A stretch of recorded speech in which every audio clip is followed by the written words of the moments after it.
বাংলাদেশের ইতিহাসে নির্বাচন কমিশনের ভূমিকা সবসময়ই বলা যায় সমালোচিত। বিশেষ করে প্রধান নির্বাচন কমিশনারদের বারবার সমালোচনার কাঠগড়ায় উঠতে হয়েছে। গত ৩ জন প্রধান নির্বাচন কমিশনার তো বাজে নির্বাচনের ক্ষেত্রে ঐতিহাসিক রেকর্ডই তৈরি করেছেন। এই পরিস্থিতিতে প্রফেসর ইউনূসের সরকার দায়িত্ব নেওয়ার পর নির্বাচন কমিশন পুনর্গঠন করা হয়েছে।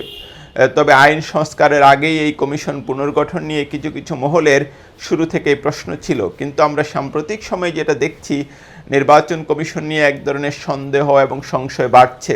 বিশেষ করে এনসিপি বা নাগরিক পার্টি শুরুতে নির্বাচন কমিশনের সমালোচনায় মুখর হয় কিছুদিন আগে এবং নির্বাচন কমিশন পুনর্গঠনের দাবি জানায় এবং কি আমরা যেটা জানি যে নির্বাচন কমিশনের সামনেও তারা একটা কর্মসূচি পালন করে।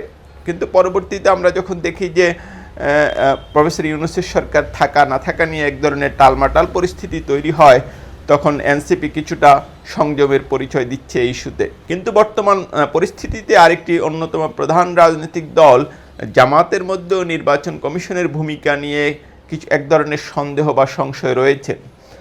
নির্বাচন কমিশন বিশেষত বিএনপির প্রতি বেশি উদার কিনা এ নিয়ে জামাতের কোনো নেতার মধ্যে এক ধরনের প্রশ্ন রয়েছে।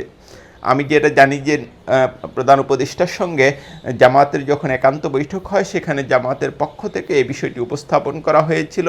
নির্বাচন কমিশন নিয়ে তাদের মধ্যে যে এক ধরনের উদ্বেগ উৎকণ্ঠা রয়েছে সেটা জানানো হয়েছিল। তবে সেটা যেটা বোঝা যায় যে এখনো পর্যন্ত এটা খুব সিরিয়াস পর্যায়ে নয়, জাস্ট নির্বাচন কমিশনের ভূমিকা জামাত খুব ভালোভাবে পর্যবেক্ষণ করছে সেটা বলা যায়। আরেকটা বিষয় আমরা খেয়াল করলাম যে গতকাল জামাতের আমির ডক্টর শফিকুর রহমানের সংবাদ সম্মেলনেও একজন সাংবাদিক নির্বাচন কমিশনের ভূমিকার বিষয়টি জানতে চেয়েছিলেন। সেখানে আমরা যেটা দেখলাম যে জামাত আমির এক ধরনের কৌশলী উত্তর দিয়েছেন, কিন্তু দুটো দিকই আসলে তিনি খোলা রেখেছেন। যেমন একটা তিনি যেটা বলেছেন যে নির্বাচন কমিশন যদি যথাযথভাবে দায়িত্ব পালন করে তাহলে জামাত তাদের নির্বাচন কমিশনকে সর্বাত্মক সহযোগিতা করবে, আর দায়িত্ব পালনের ক্ষেত্রে যদি ব্যত্যয় ঘটে তাহলে জামাত তার যথাযথ আচরণ করবে বা জামাত তার প্রয়োজনীয় ভূমিকা পালন করবে। তো আমরা যেটা দেখছি যে আগামী দিনে বাংলাদেশে নির্বাচন কেমন হবে, কবে হবে সেটা নিয়ে এখনও এক ধরনের নিশ্চিত তারিখ পাওয়া যায় নাই। কিন্তু নির্বাচনটা আসলে কেমন হবে সেটার বহুলাংশে নির্ভর করছে নির্বাচন কমিশনের ভূমিকার উপর। তবে এটা ঠিক করে বলা যায় যে বর্তমান নির্বাচন কমিশনের সামনে একটা ঐতিহাসিক সুযোগ এসেছে বাংলাদেশে অবাধ এবং সুষ্ঠু এবং নিরপেক্ষ নির্বাচনের নতুন নজির স্থাপনের জন্য। রাজনৈতিক দলগুলোর এক্ষেত্রে আস্থা নির্বাচন কমিশনের খুবই প্রয়োজন।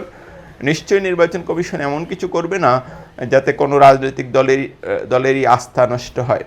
তো যদিও যেটা বলা যায় এখন পর্যন্ত নির্বাচন কমিশনের কোনো কাজ এমনটা হয়নি যে খুব বেশি সমালোচনা তৈরি হতে পারে।